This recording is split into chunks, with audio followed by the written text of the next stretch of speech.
Okay, so what's the stats on this thing? Well, this thing does pass some points for the price point, but no doubt though that the purchase cost is higher than your typical small end home stroke office MFP. But if you print quite a few pages, then when you consider a typical TCO, as in a total cost of ownership, you can't ignore how much this machine costs to run, but a bit more on that shortly. So what do you think you should get from this machine?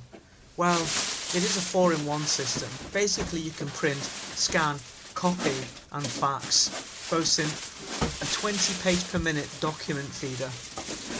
Scan and print resolution is up to 1200 by 2400 with a maximum print speed of 39 pages per minute. Now that is fast for such a small unit. Printing double-sided is a respectable 9 pages per minute, and the dimensions of this machine are 375 by 347 by 346 millimeters. In real terms, it is small. Product weight is 7.3 kilogram. It is very light. Energy used is around 12 watts when printing and just over 5 watts when ready, and 0.9 watts while sleeping. Very low energy usage. On a connectivity point of view, as you would expect, USB, Ethernet and Wi-Fi are standard. The document feeder can hold up to 35 sheets of paper. However, it is only simplex and does not scan or copy two-sided to two-sided. So if you do a lot of scanning and your originals are double-sided, then this machine may not be suitable for you. However, the M3170 does support single-sided scans and copies to double-sided. The paper tray can hold up to 250 sheets of paper. The output tray can hold up to 100 sheets, and the paper weight can be from 64 grams to 256 grams. The paper formats are A4, legal, letter, executive, A5, A6, B5, B6, envelopes C6, number 10 and DL. The page yield per bottle is an estimated 6,000 pages. Now, the price of those bottles are £15. Yes, £15. And that includes VAT. That is what I found when I googled it. The product code for the bottle will be in the description below, but the ink type is 111. Now, if you take 6,000 pages and you divide it by £15, the running cost for the ink would be 0.0025. That is a quarter of a penny per page. Now, let's be honest here.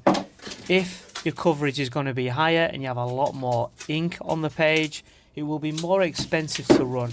But even if you're conservative about it and you say get 4,000 pages out of a bottle of ink, that still gives you a really low running cost of 0.0038 tenths of a penny per page to run. I mean, that is really cheap. I mean, really cheap. Now, obviously also in the running costs, you need to take into account of other consumables. But there is only one other consumable, and that is the maintenance box.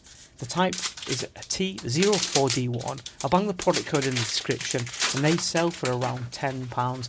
Now, I'm unsure how long they last, because obviously it depends how many cleans that you do, and how many printing that you do. As in, basically, if you print more singular pages, and there's time lapses between those, then it's going to do more cleans and it's going to fill the maintenance box a lot quicker. However, they still last a long time. So, this machine is absolutely a steal on how much it costs to run this machine. Absolutely cheap to run. Now, according to the brochure, Epson state that the product lifetime is 100,000 pages. Now, the industry standard for an office printer is 5 years. Well, that's the way I understand it anyway. So if you divide 100,000 pages by 60, that's 5 years, that'll give you a monthly average of 1,667 pages. Now, looking at the build quality, do I think I'll get 100,000 pages out with this machine? Well, I actually personally think it won't be no problem. I would actually think it will go beyond that, to be fair. But that's my opinion as an office equipment engineer who goes out and services and repairs machines. Now, what problems do you think I'll get with it? Well, for sure, I think we'll have a problem with it jamming. Now, what will be the cause? It will be the tyres. I don't think we'll get 100,000 pages out of the tyres. It's possible that you may, but you may get away with cleaning them. Isopropanol mess will do the job. But I googled the product code and I found them available online. I seen them on AliExpress for peanuts. They were aftermarket tyres. You'd have to strip the assembly, remove the assembly, strip it, and put the tyre on the assembly and then rebuild it back into the machine. But they were peanuts. The prices were peanuts. Do I think the printhead will last 100,000 pages? Well, yes, I do. Why do I think that? Well, that's just from experience with Epson. I find that these printheads are very reliable. I mean, you do get problems with printheads. The odd one I have to replace with issues, or the cap that holds the printhead have had issues. But generally speaking, I find the printheads very reliable on these Epsons. So where were we up to? Anyway, so we switch the machine on, put the time and date in, and it wants to start the initialization. But before we do that, we've got to make sure the ink is installed, which we've done. Then we hold down the question mark for 5 seconds, and then it will allow you to proceed and do initialization, which roughly takes about 10 minutes to do.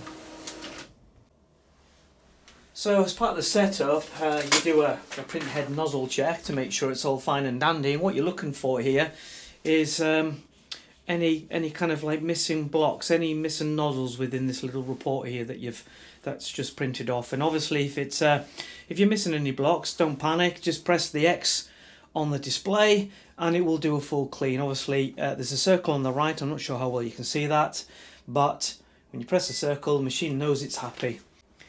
After the initial nozzle check and you've let it know that you're happy with it, it will do an alignment. So you print off a sheet,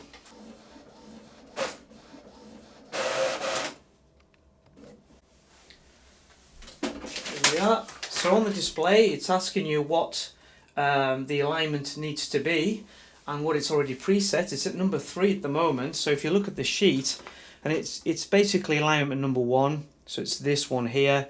On the next page we proceed to number 2, but on the first one we're going to do this one. At the moment it's set for number 3.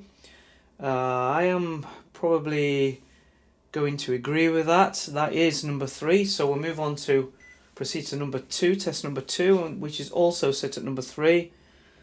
And I've got to say that I'm happy with number 3 on that one as well. Next pattern.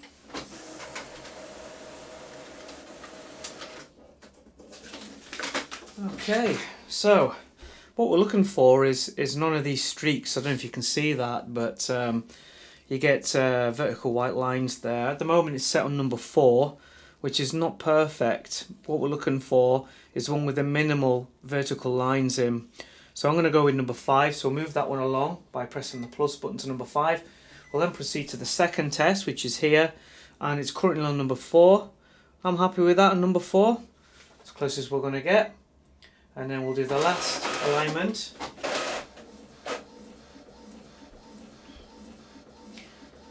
Remember, this is out the box, you know, you set it up, you switch it on, you bang the ink in, does its thing, and then it will do its tests.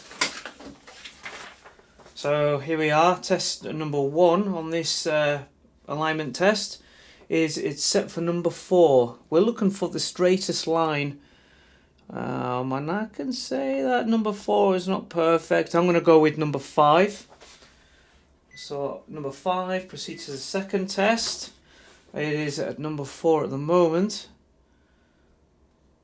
And I would say that number 3 maybe is a little better actually. I'm going to go with number 3 on that one. So I'm going to drop it down to number 3. And that's it. That's it, done and dusted. The final check is a horizontal adjustment, so I'm going to print the test page off.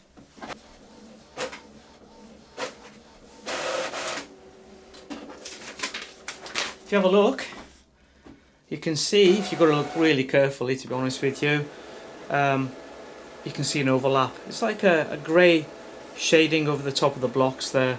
And as you go down each individual option, you know, for the choices that you've got, it's set currently number 4 and I can't really see any overlap. If you can see, number 7 has got a quite a faded white line going through there, so that's too far. So it's currently set at number 4, and I think we'll stick it with that.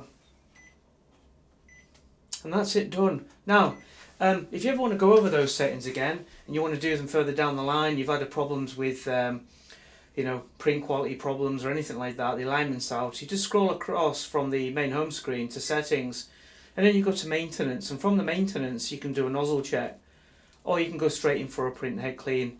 They've got power clean in there, but it does actually use the ink a little bit, and also it will actually shorten the life of the maintenance box on the back. So there's the print head alignment, which we've just done. There's the vertical and there's the horizontal ones there. So you can do them anytime. The most one you probably use though, especially if it's been sitting for a while, is the nozzle check. Don't go straight for a clean, do a nozzle check first, and it'll print a report off, and if you notice any quality issues, then you go straight in for a clean. It gives you that choice on the screen there. So at the back of the machine we have a jam point. Take the power cable out. This just pops off by squeezing those two grey levers together, and that is a jam point. So the paper comes out the back and it comes through here and it goes through the machine. You've got a bypass on the back as well, which is quite good. Yeah. What else we got is a maintenance box at the back. So every so often the machine will prompt you and say, I need a maintenance box. Now I'll be honest, I don't know how long they will last. It all depends on how many cleans the machine has and how many documents that you print. It's not just relevant to usage, but it's relevant to cleans mostly, I would say. So if you're doing a lot of individual printing and there's time in between the prints, he'll wake up from sleep, you might want to do a clean, and then obviously it'll print your document, and obviously when it does a clean, he pushes ink through the print head straight into the waste container, or the waste box, or the maintenance box as it's known as. So let's just take this off and have a look.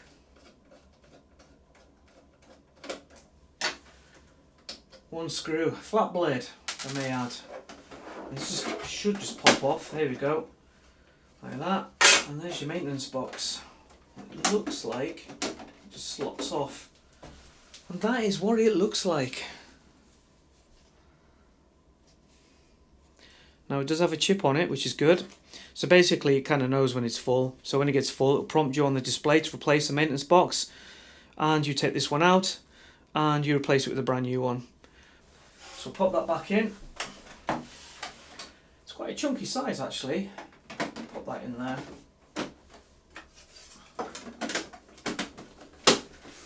Would I bother putting a screw in if it was me? No, I wouldn't. I'd probably just leave it out. But it depends if there's children around that may want to play with the machine and treat it like a toy. Put this back on. You don't need to take this off, by the way, to get that cover off. Right, let's have a look at the document feeder on the top. Opens it like so. Jam point is there. So if you do get a jam in the machine, in the document feeder, ADF, do remember to lift it, pull the document up, or lift it, pull it from underneath. It's a bit clunky there, maybe just because it's new. I see there's a jam point on the top here as well, so this opens up here, so you can get in. It is a jam point, I don't know if you can see in there. That's where the print head is, and any jams can be pulled out from here. Paper tray on the front. That just pulls out, like so. The guides are adjustable from this little lever here. It's got an indicator there for the ink level. No need to panic when it gets down to the last one, the last little notch there. Don't worry about it. Machine will tell you when it needs an ink bottle, but at least you know what your level is, and you can get one early before you get nowhere near empty. But no need to replace until the machine prompts you to do so. So this cover opens like this. As you can see there, they're open for the cassette, which then pulls out. Pulls out, and then you can open the whole thing. There's a jam point here, so as I say there as well, so it's just going through basically like so. At the back of the machine again, I know we covered that, but there's a bypass there as well, so it goes through. For any single sheets that you want to put through, there is a single sheet bypass, and that's it, I think.